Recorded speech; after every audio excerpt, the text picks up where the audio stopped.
Real quickly before we begin, I want to thank this video's sponsor, CarMarshal.com. CarMarshal.com can save you lots of money on buying used or new vehicles, cars, trucks, school buses. If you want to save money, I'll have a link in the description down below. I know I'm going to... Hey Charlotte County, this is Charlotte County Cop Watch, and I got to make a comment before I do this article because it's piquing my interest again. Because the news is coming out how prevalent that stingrays are, and as you guys have heard me say, I believe that the Charlotte County Sheriff, the Nazi fucking bastard himself, is using it on me because I talk about freedom and the unconstitutional military police state that we have here. But this is funny as hell. There's a research firm that started cruising the Washington, D.C. with some pretty simple gear, man.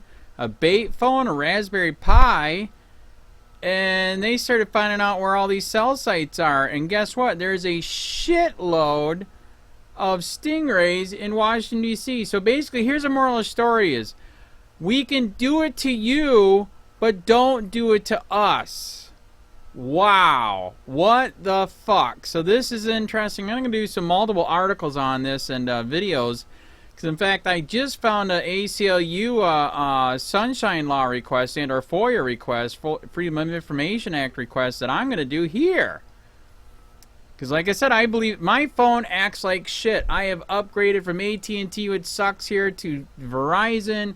S8 Plus phone, expensive as hell phone bill, and my phone still sucks balls. Usually when I'm driving, it sucks balls. Isn't it weird? I'm at the house, I'm on Wi-Fi calling, and it's fine, but when I get in the car, it acts like shit. Gee, could it be because there's one playing it on the car? But so this is funny as hell. You got to check this video out, and sad as hell, that the stingrays are all over DC. Foreign governments, people, agencies are all using them on each other, but they can use them on us, but don't use them on them. Idiots. Wake up, sheep. Everything is illegal and you are not free. Take your goddamn country back like your founding fathers said to do.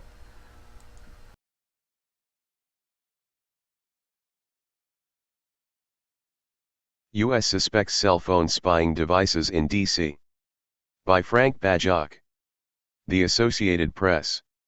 For the first time, the U.S. government has publicly acknowledged the existence in Washington of what appear to be rogue devices that foreign spies and criminals could be using to track individual cell phones and intercept calls and messages.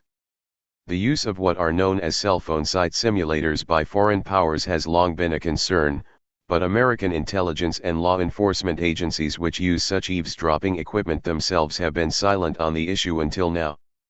In a March 26 letter to Oregon Senator Ron Wyden, the Department of Homeland Security acknowledged that last year it identified suspected unauthorized cell site simulators in the nation's capital. The agency said it had not determined the type of devices in use or who might have been operating them. Nor did it say how many it detected or where.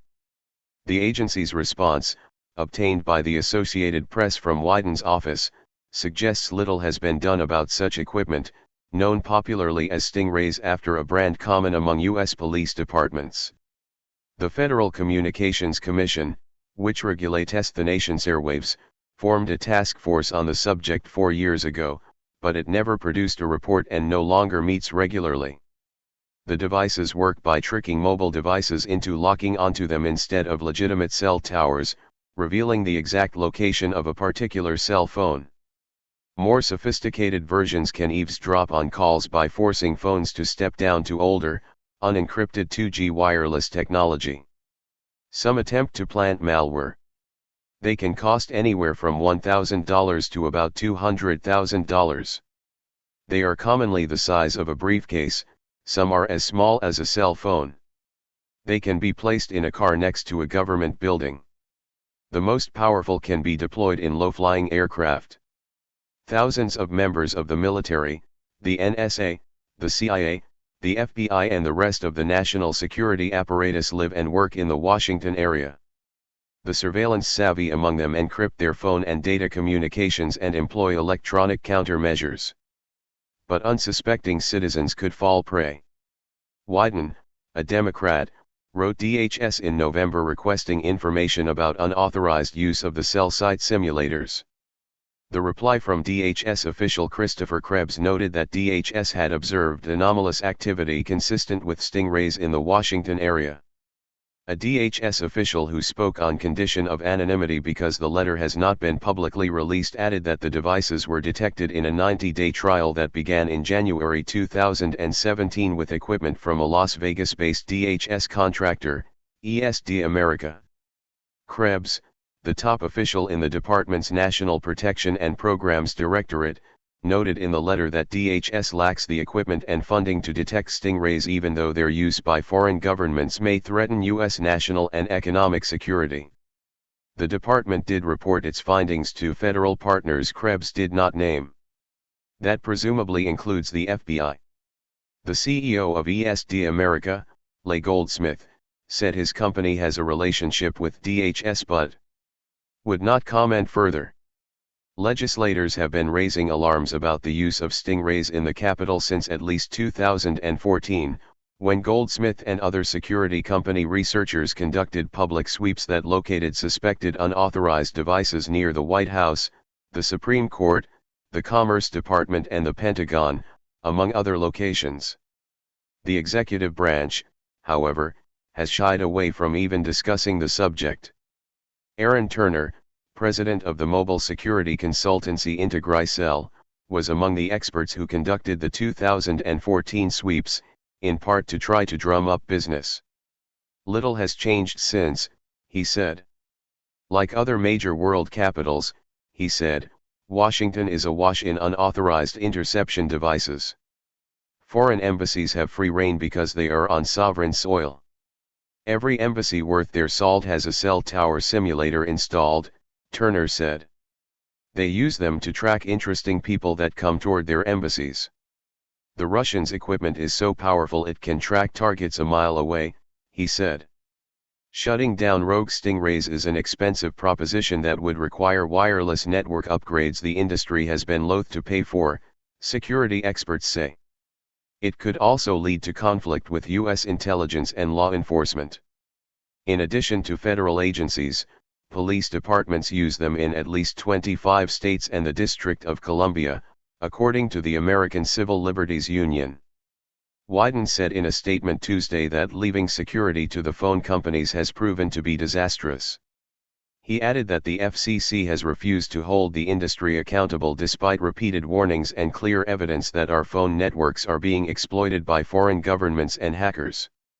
After the 2014 news reports about stingrays in Washington, Representative Alan Grayson, DFLA, wrote the FCC in alarm. In a reply, then FCC Chairman Tom Wheeler said the agency had created a task force to combat illicit and unauthorized use of the devices. In that letter, the FCC did not say it had identified such use itself, but cited media reports of the security sweeps. That task force appears to have accomplished little. A former advisor to Wheeler, Gigi Sohn, said there was no political will to tackle the issue against opposition from the intelligence community and local police forces that were using the devices willy-nilly. In this April 30, 2015, photo, a Capitol Hill staffer looks down at papers while on a cell phone while walking inside the Russell Senate office building on Capitol Hill in Washington. Associated Press file photo. Not regulated. As technology continues advancing and running more aspects of our lives, the question needs to be asked, how much control do we really have when it comes to protecting our privacy? Here at CBSN, we're launching a new segment called Control. Now here's Vladimir Duthier with more. Do you really know who's accessing your phone data? U.S. Immigration and Customs Enforcement, or ICE for short, is tracking down undocumented immigrants using something called a Stingray, which is a device that mimics a cell phone tower. Stingrays allow police to track cell phone locations, intercept live phone calls, read outgoing text messages, and disrupt cell phone signals. The devices get mounted to vans, planes, and helicopters to scan entire neighborhoods at once, and they're not regulated. So, how can you protect your privacy? Apps like Signal, Redphone, TextSecure, and ChatSecure can safeguard your data or notify you of suspicious cell phone tower activity. I want to bring in Ian Smith, a research scientist at the University of Washington. Ian's in Seattle. Ian, Stingrays, first time I'm hearing about them. How prevalent are they and what do they do? So Stingrays are a surveillance device. They can surveil cell phones, and basically they're used at least by law enforcement. We know that they're used every day across the United States. Well, we've been kind of relying on the trickle of information that has come in through anonymous leaks and Freedom of Information Act requests that show records of their use by law enforcement over the past few years. How can the device zero in on a particular signal or a particular cell phone? I would imagine if I turned on a cell phone detecting device, I would detect that everyone has a cell phone. Yeah, if you're looking for a particular individual, a person of interest, for example, then you can turn on one of these devices and all of the phones in the area will connect to it without knowing that it is a rogue cell tower. But basically. How would you independently know which phone belongs to what person? You can search by the subscriber identification number. Basically. How would you have that number? So law enforcement, for example, has ways of getting that number. And it's really, possibly through determining what they're called IMSIs basically. So mapping those to actual phone numbers is not difficult. So everyone who has a cell phone has a unique subscriber identification number that's like a social security number for their wireless signal? Yeah, it's basically the number that your phone notifies the phone network that you are who you say you are when you connect, basically. But in some of the older phone protocols, there's no way for your phone to double check that you're connecting to the actual network and not a rogue cell site simulator. All right, so what can people do once these Stingrays are detected? Right now, there really isn't a whole lot you can do, unfortunately, because the problem is that the cellular network itself is fundamentally insecure. And as long as these vulnerabilities exist, our privacy will continue to be chipped away at. And I will say that the story about law enforcement is really only half the story. Another really important part of this is that these devices are so powerful that they're being used by criminals and possibly foreign actors on Americans as well. I am feeling increasingly drawn to pen and paper, despite the inconvenience. Perhaps a bird-carried message would be the best way to communicate with those distant and not near. I don't know. There's something else called sea glass technology. What is that? How is that being used in the future? Yeah, the purpose of sea glass is to monitor the use of these surveillance devices across the city over time. Rather than relying on the leaks and Public Records Act requests, which is just a trickle of information that we've been getting over the years, we wanted to develop a technological solution to this problem so that we can monitor use across the city over time. And basically, the goal is to provide transparency and hopefully accountability. And the accountability would come in what form? So now that one can use the counter detection software or system to find out that this is happening, what's the next step? So the next step is basically determining how often these devices are being used, when they're being used and where, and hopefully finding out who's using them and for what purpose. All right. Ian Smith. Ian, be careful who you call outside after this interview. We may be listening in about your commentary about how you think it went. What do you think of us? No, I'm just kidding. Ian Smith, thank you very much. I learned a lot. Thank you. Privacy concerns, because it's a badly kept secret that law enforcement has surveillance tools to track cell phone activity, pursuing suspects, but we're learning now how much they use those tools. It's been revealed that U.S. Marshals alone have tracked about 6,000 cell phones, and that also raises privacy concerns because the surveillance is picking up information from other nearby phones. looks like we can't escape being spied on. CrimeSider's Graham Cates joins me here. I mean, the thing is that the law enforcement would argue, yeah, we're doing this to track down the bad guys, but they're collecting a whole lot more data. Right, and that's what privacy advocates talk about. The way this works is the device, it's called a Stingray. It functions like a mini cell phone tower, and it sits inside usually an unmarked police vehicle. And what they're looking for is maybe a specific suspect's cell phone information to collect his phone calls, his emails, his text messages, and where he's moving with his cell phone. But the way a normal cell phone works is it looks for the closest cell phone tower and connects through that. And so the Stingray collects all of the cell phones in the area as long as they're making contact with the nearest tower. And then it sends it on to the regular tower, but the police get to collect that information. And technically, they're supposed to delete all of it. But we're really not supposed to find out how they do that because of some contractual things they do with the maker of the Stingray. Okay, so I just read recently that a lot of local police departments are using this now, only the deal was when they got it from the feds, listen, if this ever comes up as a question in court, they want to know how did you find your suspect in this house, how did you track him there, that rather than explaining the technology, you have to drop the case. And the law enforcement agencies go, okay, all right, we're in on that. Do they have to get warrants for this? I mean, I never thought I would utter this phrase, but back in the good old days, you had to go and get a court order if you wanted to eavesdrop on someone's phone calls. The answer is basically no. We just found out that the NYPD has used this to track over 1,000 people, again, collecting more than just that 1,000. But they, by policy, don't get a warrant. They get what's called a pen register order, and that means instead of proving the probable cause that goes into a warrant, they just have to show that it's in some way relevant to their overall investigation. The ACLU, I understand, has identified 60 agencies in 23 states and the District of Columbia that own Stingrays.